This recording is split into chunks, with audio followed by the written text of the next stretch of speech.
সিনেমার শুরুতেই দেখা যায় বেইন নামের এক অফিসারকে। তার স্ত্রী তাকে ফোন করে বলছিল, তুমি আর দেরি না করে এখনই বাসায় চলে আসো। আসলে তাদের ছেলে খুবই অসুস্থ হওয়ায় তারা দুজনে মনের দিক থেকে একদমই ভেঙে পড়েছে। স্ত্রী তাকে আরও বলছিল, তুমি এভাবে আমাদের ছেড়ে পালিয়ে যেও না। ঠিক ওই সময় এয়ারপোর্টে ড্যান নামের একজন যাত্রী দাঁড়িয়েছিল। তার ফোনের চার্জিং কেবলটা নষ্ট হয়ে যাওয়ায় ওটা থেকে ধোঁয়া বের হচ্ছিল। এরপরেও সে তার পাওয়ার ব্যাংকটা নিজের লাল ব্যাগে ঢুকিয়ে রেখে দেয়। নিয়ম অনুযায়ী এই ধরনের জিনিস বুকিং ব্যাগে নেওয়া ভুল, কিন্তু সে এই নিয়মকে মোটেও পাত্তা দেয় না। একটু সামনে যেতেই বেনের সঙ্গে কোরা নামের এক ছোট্ট মেয়ের দেখা হয়। বিমানে ভ্রমণ করতে তার খুবই ভয় লাগত। সে বেনের কাছে গিয়ে জিজ্ঞাসা করে, তুমি কি এই প্লেনের ক্যাপ্টেন? বেন তখন হেসে বলে, আমি হলাম ফার্স্ট অফিসার। এই কথা শুনে মেয়েটি সরাসরি তাকে বলে, এত বছর পার হয়ে গেল অথচ তুমি এখনও ক্যাপ্টেন হতে পারলে না। বেন তখন একটু মুচকি হেসে বলে, জীবন তো সবসময় সবাইকে সোজা পথে নিয়ে যায় না। কোরা তার বাবা, সৎমা আর সৎ ভাই ফিনের সঙ্গে একটা ট্রিপে কোথাও যাচ্ছিল। ওর আসল মা কোরার সেফটির কথা ভেবে ওর কাপড়ের ভেতরে একটা জিপিএস ট্র্যাকার লুকিয়ে লাগিয়ে দিয়েছিল, যা ওরা নিজেদের ফোনে লাইভ দেখতে পারত। অন্যদিকে এয়ারপোর্ট স্টাফদের অবহেলার কারণে ড্যানের ওই লাল ব্যাগটা ভালো করে চেক না করে সরাসরি কার্গো সেকশনে পাঠিয়ে দেয়। এরপর বাকি সব ব্যাগ এক এক করে বিমানে লোড করা হচ্ছিল। এই ফ্লাইটটি লস অ্যাঞ্জেলেস থেকে সাংহাইয়ের দিকে যাচ্ছিল। প্লেনের ভেতরে কিছু ইন্টারন্যাশনাল গেমারও ছিল। সেখানে একজন আমেরিকান প্লেয়ার চীনের প্লেয়ারদের নিয়ে খোঁচা মেরে কথা বলছিল। আমেরিকান টিমের ক্যাপ্টেনও নিজের সঙ্গীর এই আচরণকে সাপোর্ট করছিল, কিন্তু তাদের কোচ দ্রুত মাঝখানে এসে এই ঘটনার জন্য মাপ চায় এবং ঝামেলাটা শান্ত করে দেয়। এই ফ্লাইটের মেইন ক্যাপ্টেনের নাম ছিল রিচার্ড। প্লেনটি আকাশে উড়তে শুরু করে আর তখনই জানা যায় যে বেন আগে এয়ারফোর্সে চাকরি করত। সেই সময় সে তার একজন সিনিয়র অফিসারের গায়ে হাত তুলেছিল, কারণ ওই অফিসারটির ডিউটির নিয়মকানুন ঠিকমতো মানছিল না। এই ভুলের কারণে বেনের চাকরি, পেনশন আর সব সুযোগ সুবিধা হাতছাড়া হয়ে যায়। আর এখন সে একটা ছোট্ট বিমান সংস্থায় ফার্স্ট অফিসার হিসেবে জয়েন করেছে। এদিকে ইম্পোর্টস প্লেয়ার লিলি তার ক্যাপ্টেন স্যামকে জিজ্ঞাসা করে, তুমি আমার দেওয়া চিঠিগুলো পড়তে কেন এত ভয় পাচ্ছ? স্যাম বলে সে মোটেও ভয় পাচ্ছে না, শুধু চীন দেশে ফিরে যাওয়ার পরই ওইগুলো পড়বে। এই কথা বলে সে ওয়াশরুমের দিকে চলে যায়, যেখানে সে লিলির চিঠিগুলো নিজের ফোনের ব্যাক কভারের ভেতর লুকিয়ে রেখেছিল। আর ওদিকে কোরার বাবা কোরাকে শান্ত করার চেষ্টা করছিল। সে বলে, কোরা, তুমি অন্তত তোমার ভাই ফিনের সঙ্গে একটু ভালো ব্যবহার করো। কিন্তু কোরা তার বাবার কোনো কথাই একদম শুনছিল না। সে তার সৎমাকে একদমই পছন্দ করত না। তার বাবা বাথরুমে চলে যায়। একটু পরই সৎমাও তার পেছনে পেছনে চলে যায়। ঠিক তখনই কার্গোতে রেখে দেওয়া ওই নষ্ট চার্জিং কেবল থেকে হঠাৎ করে স্ফুলিঙ্গ তৈরি হয়ে আগুন ধরে যায়। ফিন তার বাবা মাকে আশেপাশে দেখতে পায় না, তাই সে কোরাকে জিজ্ঞাসা করে তারা কোথায় গেছে। কোরা মজা করে বলে, বাথরুমে গেছে, একটা ভূত আছে, তার জন্য দুজনে সেখানে আটকে আছে। কিন্তু সে ভুল করে অন্য একটা জায়গায় চলে যায়। সেখানে একজন মানুষ বসে ভিডিও গেম খেলছিল। ফিন তার পাশে বসে তার সঙ্গে ভিডিও গেম খেলতে শুরু করে। ঠিক তখনই ককপিটে একটা ওয়ার্নিং চলে আসে। স্ক্রিনে দেখা যায় যে কার্গো কম্পার্টমেন্টের ভেতরে ধোঁয়া ও আগুন দেখা গেছে। বেন আর দেরি না করে দ্রুত ফায়ার সিস্টেম চালু করে দেয়, কিন্তু ওই সিস্টেমটা ঠিকঠাক মতো কাজ করছিল না। পরিস্থিতি খারাপ হতে দেখে সে রেডিওর মাধ্যমে সবচেয়ে কাছের এয়ারপোর্টের সন্ধান চায়। জানা যায় তাদের সবচেয়ে কাছে গাম আন্তর্জাতিক বিমানবন্দর রয়েছে, যা ওখান থেকে প্রায় 400 নটিক্যাল মাইল দূরে ছিল। ওদিকে কোরা তার বাবাকে খোঁজার জন্য বাথরুমের দিকে রওনা হয়, আর প্লেনের দুইজন ক্রু মেম্বার ফায়ার এক্সটিংগুইশার হাতে নিয়ে কার্গোর ভেতরে পৌঁছে যায় এবং আগুন নেভানোর চেষ্টা করে। কিন্তু আগুন দ্রুত চারদিকে ছড়াতে শুরু করে। জ্বলন্ত কন্টেনারগুলোর বাঁধন ছিঁড়ে যায় এবং সেগুলো সামনে থাকা কিছু সিলিন্ডারের উপরে ধুমধাম আছড়ে পড়ে। এরপরে প্লেনের ভেতরে একদম তুলকালাম কাণ্ড বেঁধে যায়। সিলিন্ডারগুলো বিকট শব্দে ফেটে যাওয়ায় প্লেনের মেইন বডিতে মস্ত বড় ফুটো হয়ে যায়। ভেতরের সব জিনিসপত্র বাতাসে উড়তে শুরু করে, আর এতে সব প্যাসেঞ্জার বেশ ভালো রকমের চোট পাচ্ছিল। এই হট্টগোলের মাঝে লিলি কোরাকে শক্ত করে ধরে সেফ রাখার চেষ্টা করছিল। সব যাত্রীর সামনে ওপর থেকে অক্সিজেন মাস্ক নিচে ঝুলে পড়ে, কিন্তু কোরার বাবা আর সৎমা তখন ওয়াশরুমের ভেতরে আটকে ছিল। বাতাসে উড়তে থাকা জিনিসপত্রের আঘাতে অনেকেই মারাত্মক জখম হয়ে যায়। এমন অবস্থায় ক্যাপ্টেন রিচার্ড প্লেনটাকে নিচে একটা সেফ হাইটে নিয়ে আসে। তারপর সে মাইকে অ্যানাউন্স করে দেয় যে প্লেন এখন নিরাপদ উচ্চতায় আছে এবং সবাই চাইলে অক্সিজেন মাস্ক খুলে ফেলতে পারে। ওদিকে ড্যান নিজের ছিট ছেড়ে বাথরুমের দিকে রওনা দেয়, আর শ্যাম ওয়াশরুম থেকে বের হয়ে জলদি লিলির কাছে যাওয়ার চেষ্টা করে। কিন্তু একজন ফ্লাইট অ্যাটেন্ডেন্ট তাকে মাঝপথে আটকে নিজের ছিটে বসতে বলে, কারণ এই ঝড়ের মধ্যে প্লেনের ভেতরে হাঁটাচলা করা খুবই রিস্কি ছিল। ড্যান বাথরুমে ঢুকে মনের সুখে সিগারেট ফুঁকছিল। ঠিক তখনই কার্গোর ভেতরে আগুন আরও ভয়ঙ্করভাবে ছড়িয়ে পড়ে। জ্বলন্ত কন্টেনার ছিটকে গিয়ে ইঞ্জিনের সঙ্গে ধাক্কা খায়। এতে ইঞ্জিনটা পুরোপুরি গরম হয়ে ব্লাস্ট হয়ে যায় এবং প্লেনের পাশে আরও বড় রকমের গর্ত হয়ে যায়। ভেতরের কিছু যাত্রী মাঝাকাশেই পড়ে যায়। অবস্থা আরও বেশি খারাপ হয়ে যায় যখন প্লেনের কন্ট্রোল পুরোপুরি কাজ বন্ধ করে দেয়। তখন প্লেনটা একটা খোলা সমুদ্রের উপর দিয়ে যাচ্ছিল। কিছুক্ষণ পরে প্লেনের অন্য ইঞ্জিনও দাউ দাউ করে আগুন জ্বলে যায়। এখন প্লেনের সমস্ত পাওয়ার আর রেডিও কমিউনিকেশন দুইটাই পুরোপুরি বন্ধ হয়ে গেছে। পরিস্থিতি হাত থেকে বেরিয়ে যেতে দেখে পাইলট তাড়াহুড়া করে এয়ার টারবাইন চালু করে দেয়।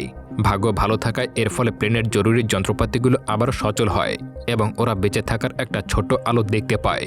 বিমানের ভেতরে কোরা তার বাবা মায়ের কাছে যাওয়ার জন্য দৌড় দেয়, কিন্তু একজন ফ্লাইট অ্যাটেন্ডেন্ট তার হাত আটকে ফেলে। ওদিকে ক্যাপ্টেন রিচার্ড শেষমেশ সিদ্ধান্ত নেয় যে এখন প্লেনকে কোনোভাবে সমুদ্রের জলের উপরে নামাতে হবে। সে বেনকে হুকুম দেয়, তুমি জলদি সব ফুয়েল বাইরে বের করে দাও। এরপর সে যাত্রীদের উদ্দেশ্যে মাইক করে বলে, সবাই যেন মস্ত একটা বড় ঝটকার জন্য মানসিকভাবে রেডি থাকে। কথা শুনে ভয় সবাই নিজের ছিটে মাথা নিচু করে বসে পড়ে, কিন্তু প্লেনটা খুব দ্রুত নিচের দিকে নেমে আসছিল। ককপিটের ভেতরে তারা দুইজন অনবরত ঝগড়া করছিল যে এমন অবস্থায় ক্র্যাশ ল্যান্ডিং করাটা কিভাবে সম্ভব। বেন আইডিয়া দেয়, তুমি প্লেনটাকে ঘুরিয়ে সমুদ্রের ঢেউয়ের সঙ্গে মিলিয়ে ল্যান্ড করাও। সোজাসুজি নামালে কিন্তু প্লেনটা গুরুগুরু হয়ে যাবে। দুজনে মিলে জানপ্রাণ দিয়ে চেষ্টা করতে থাকে প্লেনের স্পিডটাকে কন্ট্রোল করার জন্য। রিচার্ড বেনকে বলে, তুমি নিজের ছিটটা পুরো পেছনে টেনে নাও আর বেল্টটা হাইট করে বেঁধে নাও। পুরো বিমান তখন প্যাসেঞ্জারদের কান্নাকাটি আর চিৎকারে কাঁপছিল। ঠিক তার পরের মুহূর্তেই প্লেনটা বিকট এক ধাক্কায় সমুদ্রের পানির উপরে আছড়ে পড়ে। জলের উপরে ভাসতে ভাসতে নিচে থাকা পাথরের টুকরোগুলোর সঙ্গে প্লেনটার তলের অংশ জোরে বাড়ি খায়। ধাক্কাটা এতই ভয়ঙ্কর ছিল যে প্লেনের একটা ডাঙা একদম ভেঙে ছিটকে যায় এবং গোটা প্লেনটা উল্টে যায়। তারপর বিমানটি মাঝখান থেকে দুই ভাগে ভাগ হয়ে যায়। চারদিক থেকে পানি ভেতরে ঢুকতে শুরু করে আর অনেকেই এই প্রথম ধাক্কায় প্রাণ হারায়। কিছুক্ষণ পর সমুদ্রে প্লেনের ওই ভাঙা অংশ আর মানুষের লাশগুলো ভাসতে দেখা যায়। যারা বেঁচে ছিল তারা সাহায্যের জন্য চারদিকে চিৎকার করতে শুরু করে। ককপিটের ভেতরে রিচার্ড খুব অসুস্থ হয়ে পড়ছিল আর পানির চাপ ক্রমশ বেড়েই চলছিল। অন্যদিকে ফ্লাইট অ্যাটেন্ডেন্ট পেনি সারাক্ষণ কোরাকে নিজের বুকে ধরে রেখেছিল। কোরা ভাঙা প্লেনের জানলা দিয়ে বাইরের দৃশ্য দেখছিল এবং বুঝতে পারছিল যে প্লেনের তিনটা বড় অংশ এখন একে অপর থেকে অনেক দূরে ভেসে গেছে। পেনি কোরাকে ওখানে শান্ত হয়ে বসে থাকতে বলে নিজে ককপিটের দিকে এগিয়ে যায়। সেখানে গিয়ে সে দেখে বেন রিচার্ডকে সিট থেকে বের করার জন্য আপ্রাণ চেষ্টা করছে। ঠিক তখনই রিচার্ডের হুঁশ ফেরে। সে বেনকে বলে, তুমি ক্র্যাশ কিট থেকে সিট বেল্ট কাটারটা বের করে সিট কেটে ওকে বাইরে বের করার ট্রাই করো। তখনই শ্যাম টের পায় যে লিলি তার নিজের জায়গায় নেই। চারপাশের বেশিরভাগ মানুষই ভীষণভাবে ইনজুরিড হয়েছিল। শ্যাম বারবার লিলির নাম ধরে চিৎকার করে তাকে খুঁজতে শুরু করে। অন্যদিকে প্লেনের পেছনের পাটটা উল্টো হয়ে পানির উপরে ভাসছিল। সেখানে ফিন একজন অজানা লোকের সঙ্গে আটকা ছিল আর ফ্লাইট অ্যাটেন্ডেন্ট জয়ু তার পাশেই ছিল। ঠিক ওই সময় লিলি পানিতে ভাসতে ভাসতে কোনোমতে প্লেনের ওই ভাঙা অংশের উপরে গিয়ে ওঠে। তার পা থেকে তখনও অনবরত রক্ত পড়ছিল। ককপিটে বেন আর পেনি তখনও তাদের সব রকমের চেষ্টা চালিয়ে যাচ্ছিল, কিন্তু রিচার্ডকে বাইরে বের করতে পারছিল না। ওপরে ককপিটের পেছনে যে কোনো কাজ সেকেন্ডেই ভেঙে যেতে পারত। সে বুঝতে পারছিল যে সে যদি রিচার্ডের পা কেটে ফেলে তবে সে রক্তক্ষরণেই মারা যাবে। তখন রিচার্ড তাকে বলে, গেট লক করো আর এখান থেকে চলে যাও, যাতে করে পানি ককপিটের ভেতরেই আটকে থাকে এবং বাকিদের দিকে ছড়িয়ে না পড়ে। তারপর সে বেনকে বলে, এখন এই প্লেন তোমার, বাড়ি ফিরে যাও আর নিজের ছেলের সঙ্গে থাকো। বেন সেখান থেকে বের হওয়ার চেষ্টা করলে রিচার্ড তাকে ইএলটি চেক করার কথা মনে করিয়ে দেয়। বেন বাইরের অবস্থা দেখে পুরোপুরি হা হয়ে যায়। প্লেনের শেষ অংশে বেশিরভাগ মানুষ মারা গিয়েছিল আর পুরো পাটটা উল্টো হয়ে পানির উপরে আটকে ছিল। ঠিক তখনই ওয়াশরুমে আটকে থাকা মেয়ের মা চোখ খোলে। সে কোরার বাবাকেও ডেকে তোলে, কিন্তু যখনই তারা দরজা খুলে পানি হুড়হুড় করে ভেতরে ঢুকে যায়। ককপিটে একা বসে রিচার্ড তার ফ্যামিলির ছবি দেখছিল। তখনই আচমকা কাঁচ ভেঙে যায় আর সাগরের পানি তাকে বুকে ঝাপটে ধরে ভাসিয়ে নিয়ে যায়। অন্যদিকে প্লেনের শেষ পার্টে থাকা এক বুড়ি মহিলা বেকি তখনও জ্যান্ত ছিল। সে একটু হুঁশ ফিরে পায়। সবাই বুঝতে পারে যে জল অনবরত উপরের দিকে উঠে আসছে, তাই তাদেরকে আরও উঁচুতে উঠতে হবে। বিমানে একটা ইউটিলিটি থাকে, মানে ইমার্জেন্সি লোকেটর ট্রান্সমিটার। এই মেশিনটা প্লেনের হদিস পাঠায়। তখন ওটা বিমানের মাঝের অংশে ছিল। ওটা একা একাই অন হয়েছে কিনা সেটা চেক করার জন্য বেন ওখান পর্যন্ত সাঁতরে যাওয়া লাগতো। বেন ডিসিশন নেয় যে সে একাই যাবে। সে লাইফ র্যাফট পেনি আর কোরার কাছে রেখে দেয়, কিন্তু পেনি বলে কোরা আগে একজন প্রফেশনাল সুইমার ছিল। কোরাও সাথে যাওয়ার জন্য জেদ ধরে, কারণ সে তার মা বাবা এবং ভাইকে খোঁজ করতে চায়। কিন্তু পেনি তাকে ওখানেই ওয়েট করতে বলে। সে কথা বলেই পানির নিচে লাফ দেয়। পেনি চলে যাওয়ার পর কোরা সাগরে হাঙর দেখতে পায়। সে চিৎকার করে পেনিকে সাবধান করার ট্রাই করে, কিন্তু পেনি তার কোনো আওয়াজই শুনতে পায় না। তখন বেন রাফটাকে পানিতে নামায় আর দুজনে পেনির দিকে এগোতে শুরু করে। অন্যদিকে প্লেনের নিচের অংশে আটকে থাকা মানুষগুলো স্রেফ একটা এয়ার পকেটের কারণেই বেঁচে ছিল। তারা যদি বাইরে বের হওয়ার জন্য গেট খুলত তবে পুরো পাড়টা ডুবে যেত আর সবাই মারা পড়ত। ওদিকে সাগরে হাঙরটা পেনির একদম কাছে চলে আসে। সে দূর থেকে কোরার চিৎকার শুনতে পাচ্ছিল এবং সাড়াও দেয়, কিন্তু রিস্কটা টের পায় না। ঠিক পরের সেকেন্ডে শার্কটা তাকে অ্যাটাক করে বসে। বেন অনেক ট্রাই করে পেনিকে উপরে টেনে তোলে, কিন্তু সে তাকে সেভ করতে পারে না। এরপর শার্কটা ওদের রাফটাপের উপরে হামলা করে। বেন একটা চোখা জিনিস নিয়ে ওটাকে তাড়ানোর চেষ্টা করে এবং যে কোনো উপায় ওটাকে দূরে হটিয়ে দেয়। ঠিক ওই সময় প্লেনের মাঝের অংশে থাকা সবাই এক কোণায় দলা পাকায়। ওজন একদিকে চলে যায়, পুরো পাড়টা একটুখানি পিছিয়ে যায়। ঠিক তখনই এক মহিলা পিছলে জলের মধ্যে পড়ে যায়, কিন্তু সেও কোনোমতে নিজেকে আবারও টেনে তুলতে সক্ষম হয়।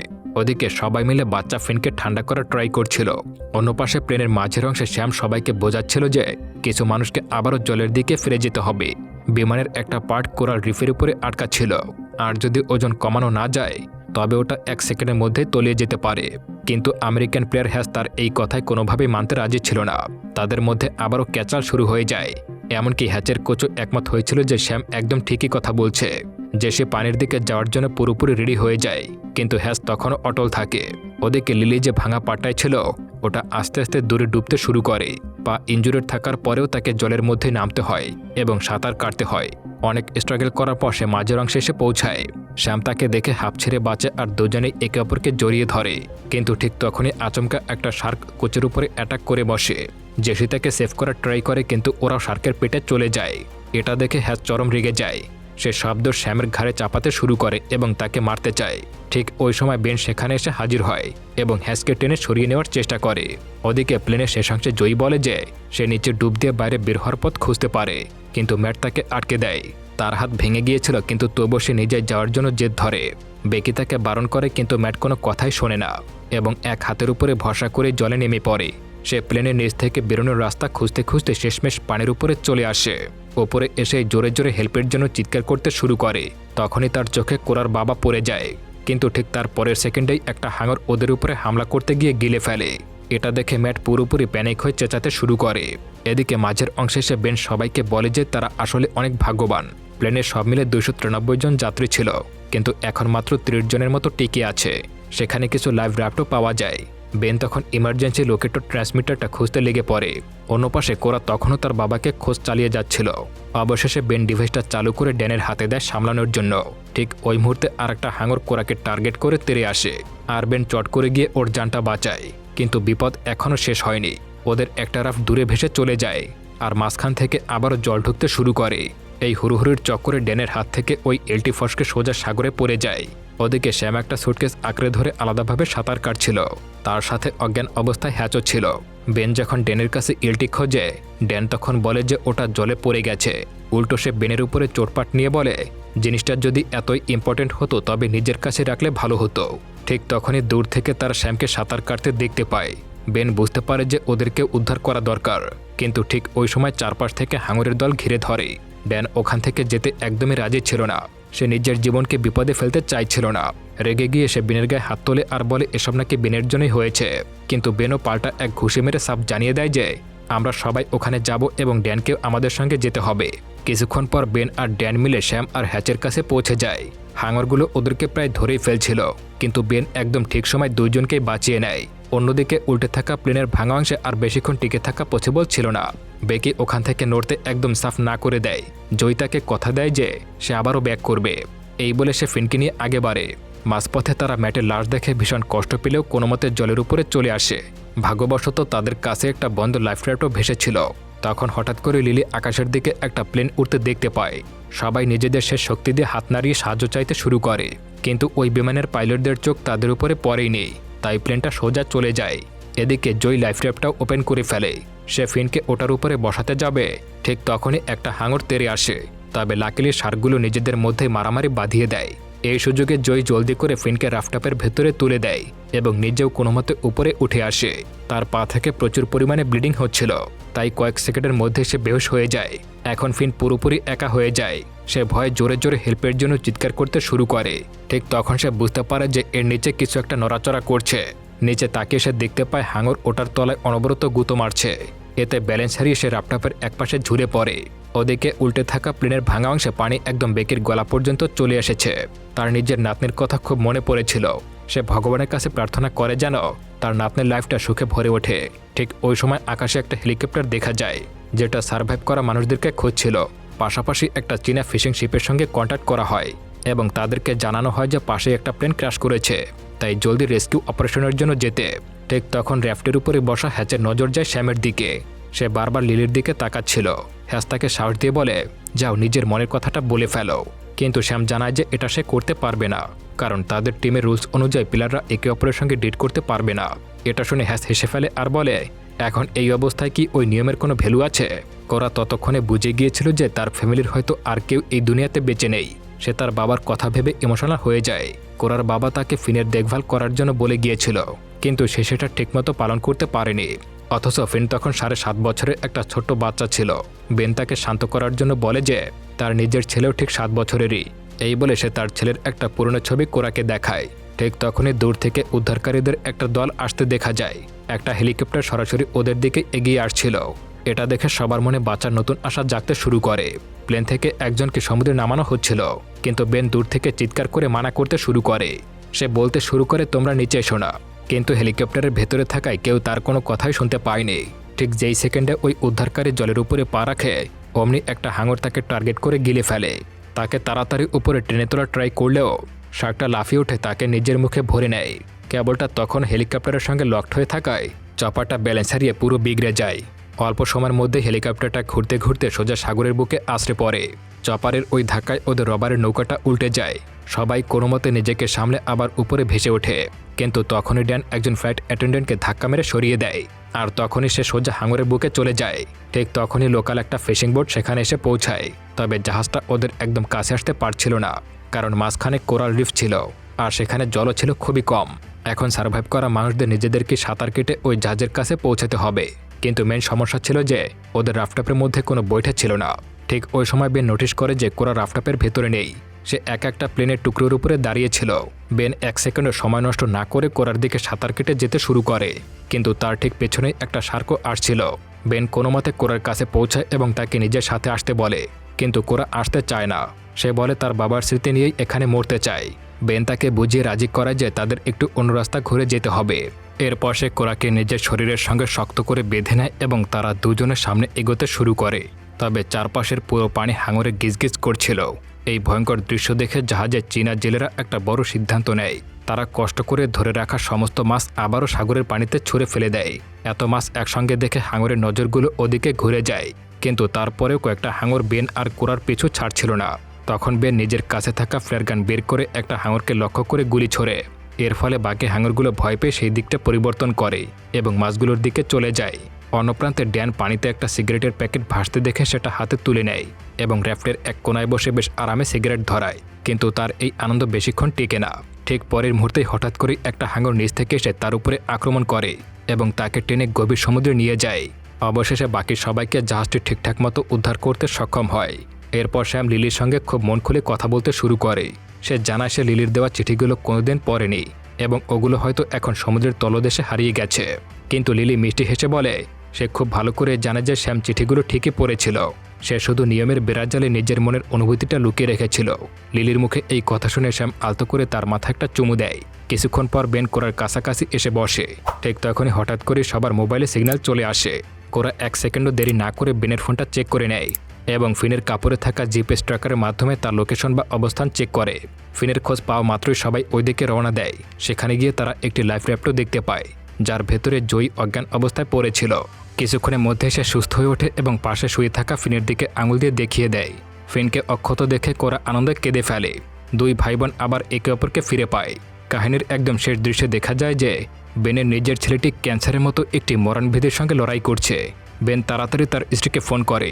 তারপর তার প্রিয় ছেলের সঙ্গে কথা বলে ইমোশনাল হয়ে যায় আর বলে আমি খুব তাড়াতাড়ি নিজের ঘরে ফিরে আসছি। আর এরই সঙ্গে সঙ্গে এই গল্পটি এখানেই শেষ হয়ে যায়।